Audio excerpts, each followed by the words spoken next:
Tonight on Connecticut's news station, lots of people choosing the roads over the skies for holiday travel. We're hearing from those who are traveling to and from Connecticut this Thanksgiving Eve.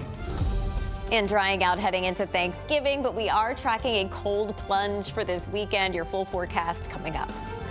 Families are getting ready to eat tomorrow, and kitchens all across the state are preparing to serve. Like this one, where one chef is giving back to the community one plate at a time. Now at 10, this is Fox 61, Connecticut's news station. It is one of the busiest days of the year on the roads, and the weather brought on some rain today for those driving to their holiday destinations. Thanks for joining us for the Fox 61 News at 10. I'm Brent Harden. And I'm Sarah Sanchez. Those rainy conditions cleared out just in time for evening travel and last-minute grocery runs. Let's check in now with Chief Meteorologist Rachel Frank for a first look at the forecast. Rach. Yeah, we got this storm out of the way, and now we can really just enjoy Thanksgiving with our friends and family, and even this upcoming weekend. Here's a look at the storm. Again, it ended up dropping about 1 to 2 inches of rain for most of the state, and even some wet snow at the higher elevations last night. But now we are dry, and that dry stretch is going to take us right through your Thanksgiving. 43 degrees right now in Windham. We're in the mid-40s in Hartford. We're looking at overnight lows that will dip back into the mid to upper 30s inland, near 40 for the Connecticut shoreline. We're going to start the day off with a few clouds, and it'll be a bit breezy as we head towards daybreak tomorrow. But as we head through the afternoon, I think the wind will diminish, and we're looking at high temperatures tomorrow. That'll be right up around the 50-degree mark, which is exactly around average for this time of year. So we're looking great for any turkey trots or for the Manchester Road Race, for example. Around the time things are getting started again, temperatures will be close to the 40-degree mark. Heading into Friday, we're looking at similar temperatures, but it will feel like December as we step into the start of the weekend on Saturday. The chill, though, is not going to last too long. We'll talk about it in time out the next chance for some showers. Your full forecast coming up in just a bit, guys. All right, Rachel, thank you. Back to the roads now. And by now, most holiday travelers have no doubt made it to their Thanksgiving destinations, or at least are well on their way. Millions of people are opting to travel by car, then plane, but some people in Connecticut are also just staying home. Fox 61's DeAndrea Turner has more from people who are gassing up and heading out on the highways. According to AAA, 85% of Connecticut travelers will be hitting the road instead of taking a plane this holiday season. I spoke with travelers both headed out before Turkey Day and staying at home to see what their plans are. Oh, it's a family get-together, celebration, holiday, etc. It's the start of the most wonderful time of the year, holiday season spent with family. And AAA says more than 2.1 million New Englanders will be hitting the road, getting to their Thanksgiving celebrations. One family made a pit stop in Connecticut, traveling from New York to Vermont. It wasn't so bad leaving Long Island, but now that we were in Connecticut and it was bumper-to-bumper traffic, but now we just hit 91 and we're hoping for a clear ride ahead. While some families are hitting the road, others are staying put.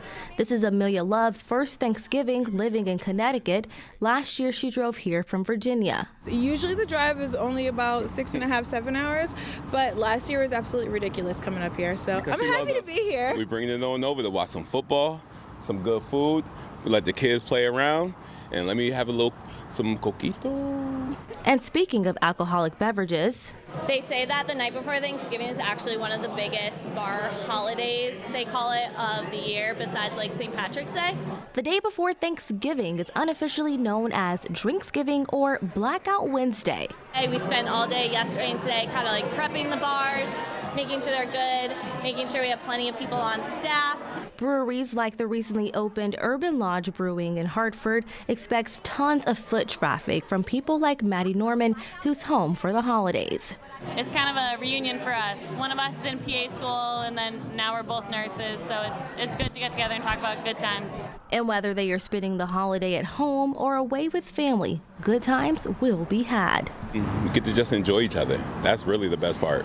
It's nice all being together. That's what it's all about. And because this is one of the biggest nights of the year when it comes to drinking, state police are urging everyone to drink responsibly and err on the side of caution. If you have to, call a ride share or one of your friends to make sure that you and everyone that's hitting the roads this holiday season makes it home for Thanksgiving. In Hartford, DeAndrea Turner, Fox 61, Connecticut's news station. DeAndrea, thank you. New at 10 tonight, the Department of Children and Families is closing the short-term assessment and respite home for adolescent girls in Harwinton. This comes after several allegations that sex trafficking, violence, and abuse took place at that home. The shelter is for girls ages 14 to 18 who have had trouble at home or at their foster homes. State Senator Lisa Seminara commenting on the closure, saying, quote, "This is a positive step and it comes on the heels of a year's worth of troubling incidents which have jeopardized public safety on multiple levels," end quote. There's now been a case of elevated blood lead levels in Connecticut linked to contaminated applesauce pouches.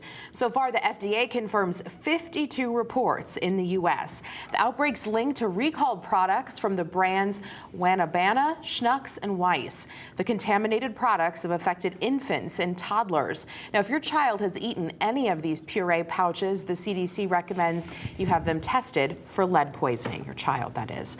Police say they've connected a Guilford man to two shootings in town, both happening within the last year. Two homes were randomly struck by bullets, or so it was thought to be random. 39-year-old Gregory McHugh is behind bars after being arrested last night. Fox 61 New Haven County Bureau reporter Julia LeBlanc has the latest. Never in a million years you think this is going to be directed toward me and my wife and the rest of my family. Ron McGrady taking a sigh of relief after Guilford police made an arrest in a case making his skin crawl for the last month. When we found out it was definitely targeted, then we were very concerned because he was still out there.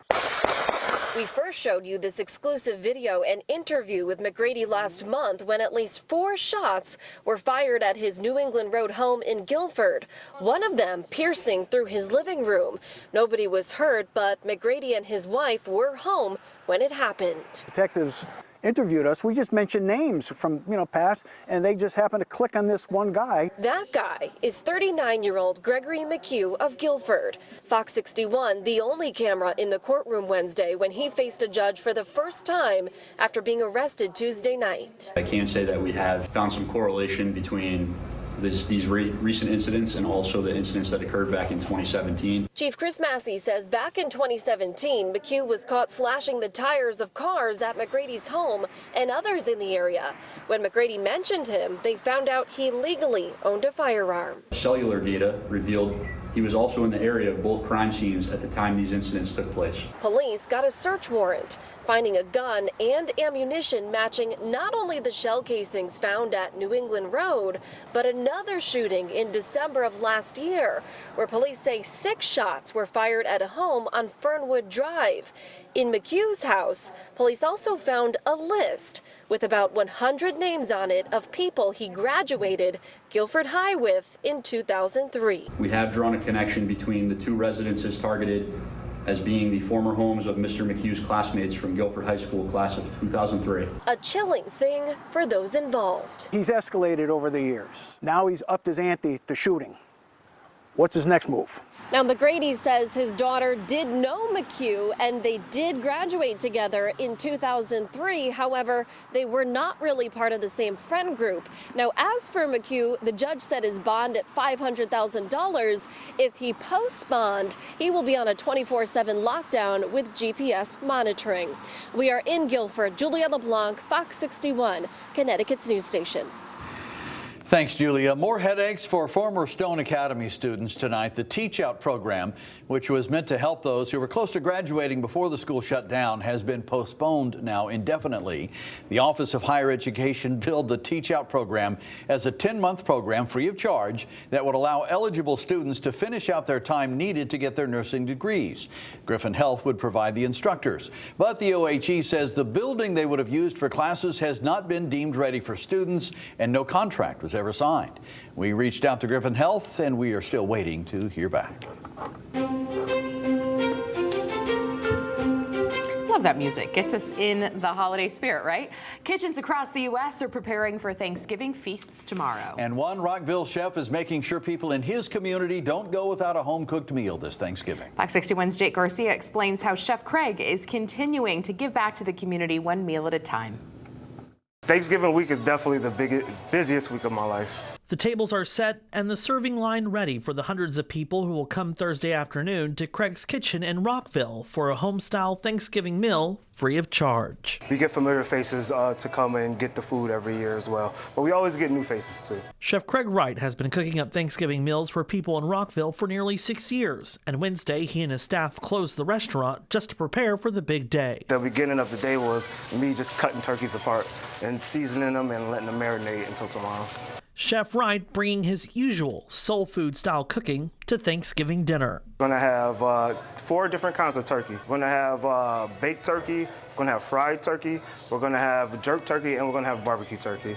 With classic sides like mac and cheese, candied yams, and collard greens, and more, followed by dessert. After having a rough patch in his life in his late teens and early 20s, Chef Wright sees this as a way to give back. The community is important to me because I've had a lot of the people in the community go out the way for me. And I just feel that, I got to return the favor and I got to be a good role model.